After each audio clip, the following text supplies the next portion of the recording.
Oke, halo everyone, selamat siang ya. Assalamualaikum warahmatullahi wabarakatuh. Kembali lagi dengan saya, Yesi Rahmawati ya. Saya dosen di Universitas Airlangga, tepatnya di jurusan Ekonomi Pembangunan. Ya, mungkin itu saja dulu ya. Bagi yang belum kenal, monggo silahkan kepo LinkedIn saya gitu.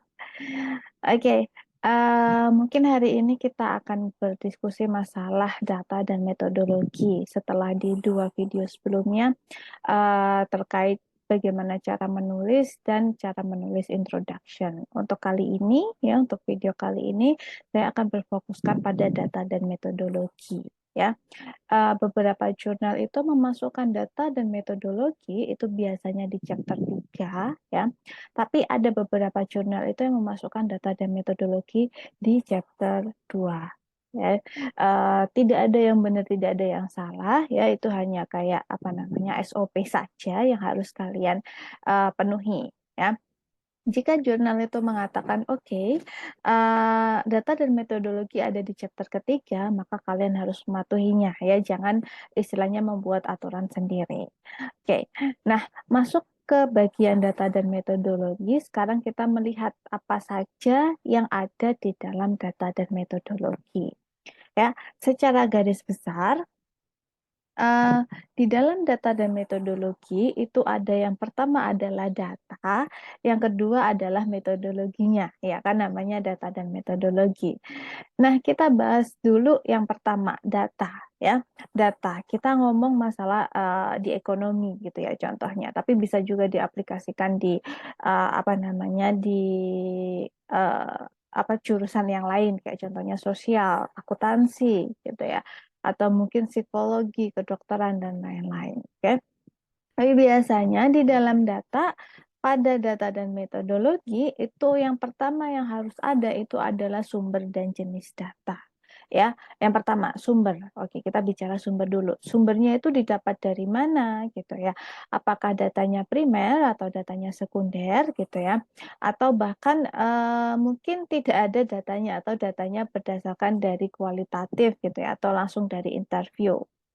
Oke, yang kedua adalah sumbernya pun bisa disebutkan ya, maksudnya disebutkan di sini mungkin dari BPS, mungkin dari kementerian, mungkin dari BI atau OJK, mungkin dari Kementerian Kesehatan dan lain-lain. Itu harus secara jelas dan secara gamblang disebutkan di dalam sumber datanya.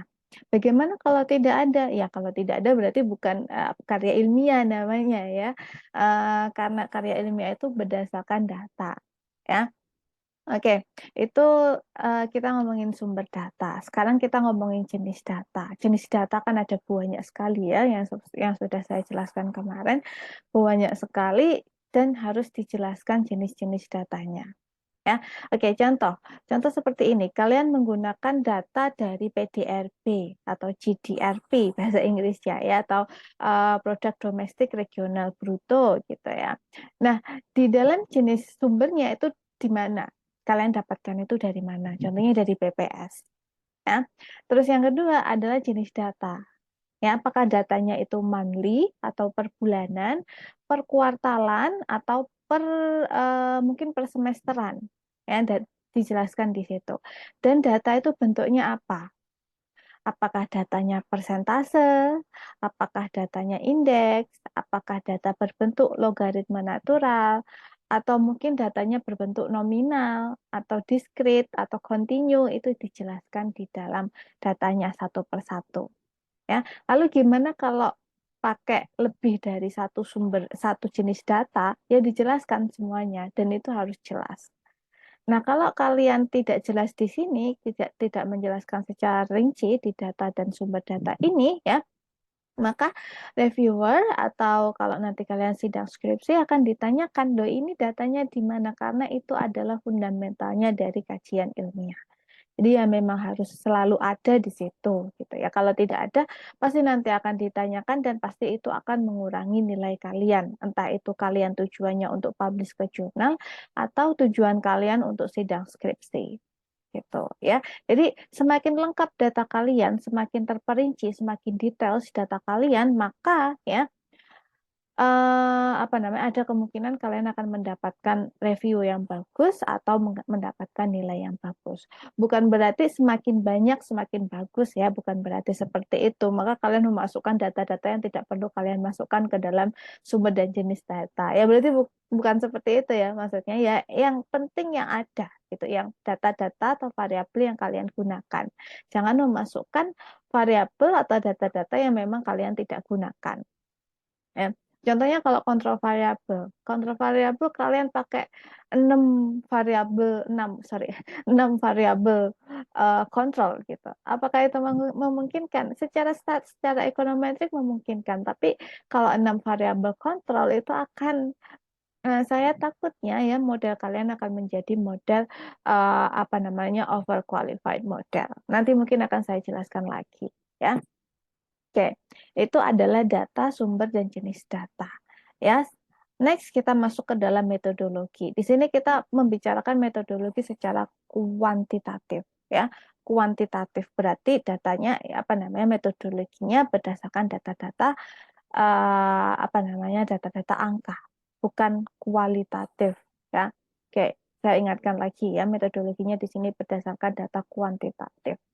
Kalau mungkin kalian pengen istilahnya diberikan penjelasan terkait metodologi kualitatif, ya metodologinya seperti apa, nanti bisa komen di bawah, nanti biar saya jelaskan di video selanjutnya. Oke, di dalam metodologi itu ada beberapa hal sama seperti data ya, ada beberapa hal yang harus kalian apa namanya masukkan. Ya, yang pertama adalah alatnya apa, yang kedua adalah metodologinya apa. Yang ketiga adalah modelnya seperti apa. Yang keempat, yang biasanya dilupakan oleh banyak peneliti adalah justifikasi kenapa memakai variabel tersebut di dalam model. Terus yang kelima, justifikasi kenapa memakai alat tersebut di dalam penelitian ini.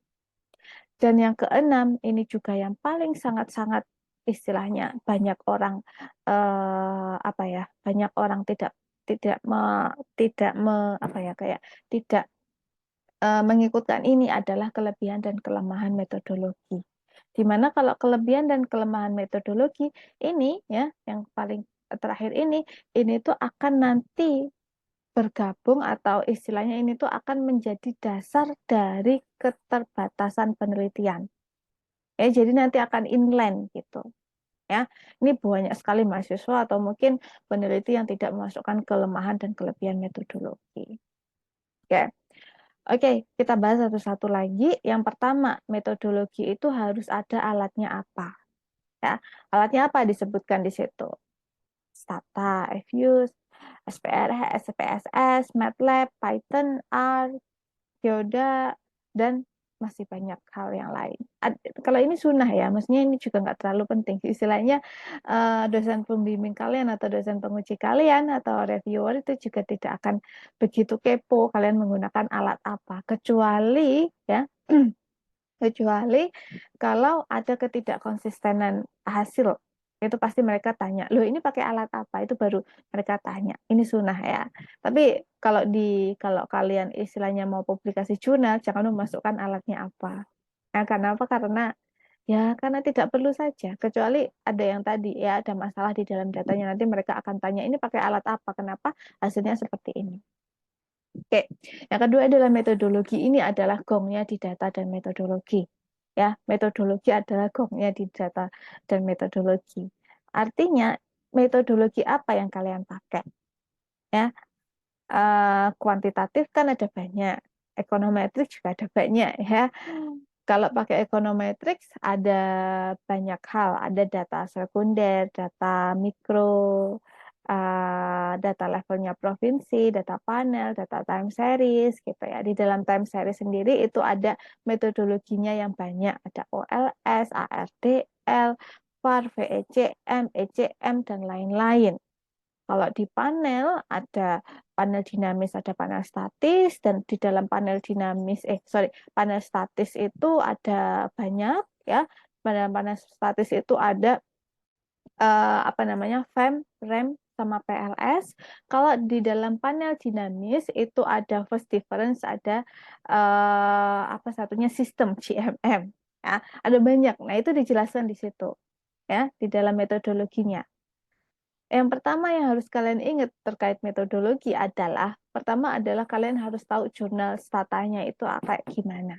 Otomatis kalau OLS dia pakai Gujarati, ya nggak sih? Atau mungkin pakai Worldwide, atau mungkin pakai metodologi yang lain gitu. Kalau panel dia pakai Hausman dan lain-lain. Ya, di dalam metodologi ini ya, ini kalian juga harus menjelaskan masalah robustness apa namanya tes dan juga masalah apa namanya asumsi-asumsi yang dipakai.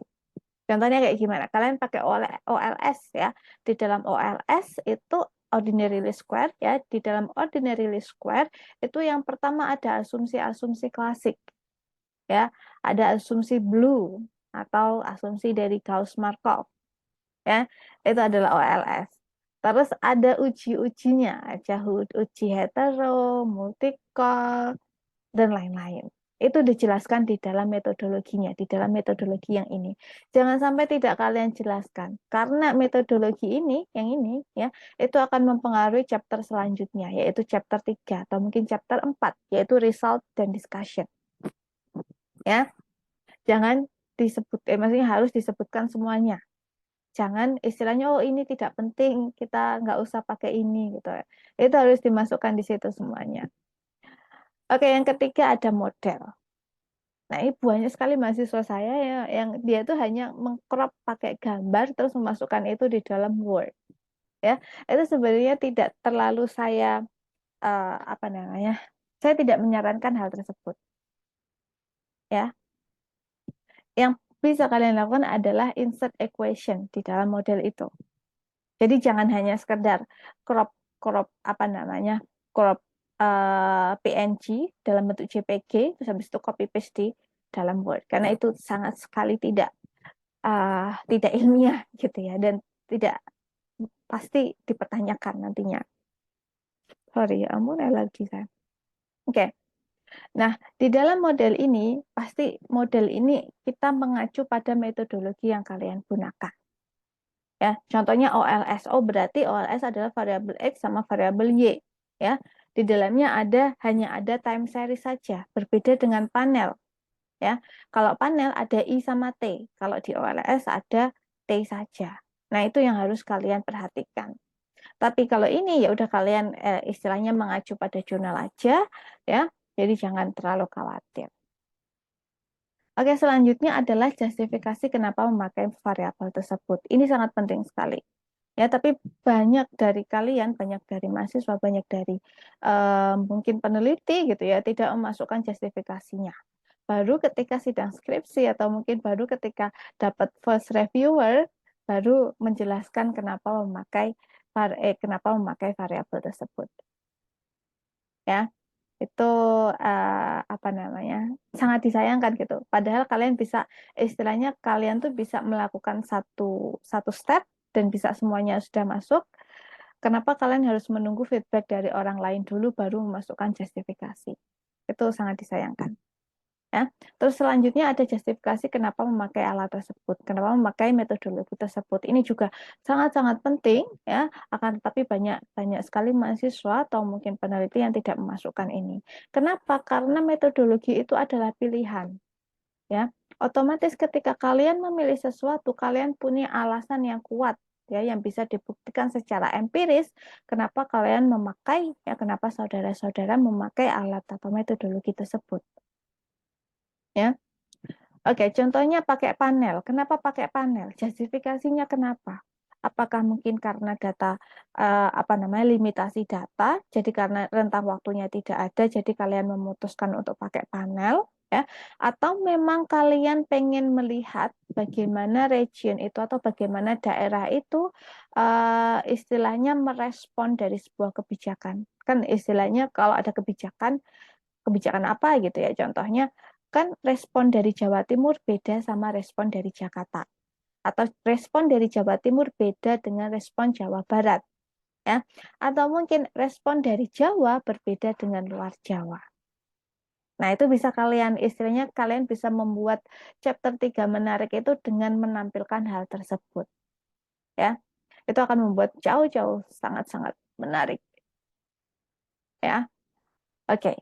Next, masuk di dalam kelemahan dan kelebihan metodologi. Ini tuh sebenarnya kembali sama seperti dua bagian sebelumnya. Ini penting, akan tetapi apa namanya, biasanya peneliti atau mahasiswa itu mereka lebih cenderung kalau ada komen dari orang lain dulu baru dimasukkan. Padahal kalian bisa memasukkan itu dan membuat skripsi atau paper kalian jauh lebih menarik.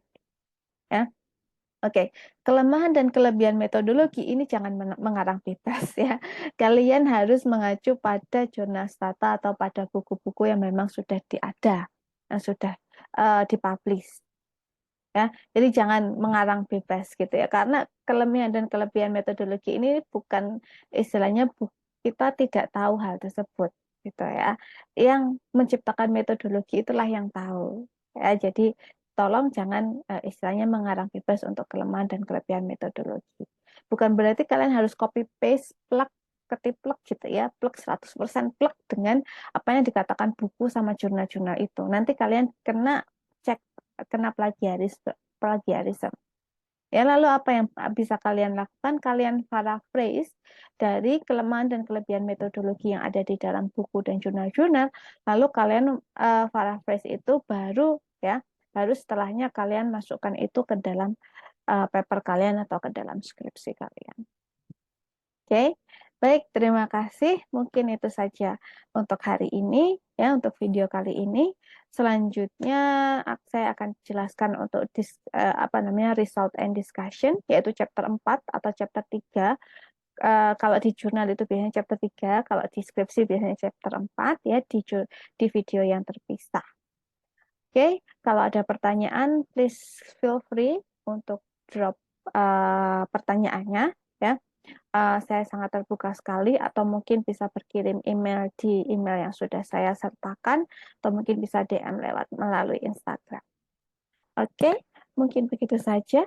Terima kasih sudah melihat melihat ini dan berdiskusi dengan saya. Semoga kita bisa bertemu di lain kesempatan dan semoga yang saya share ini bisa bermanfaat untuk kalian.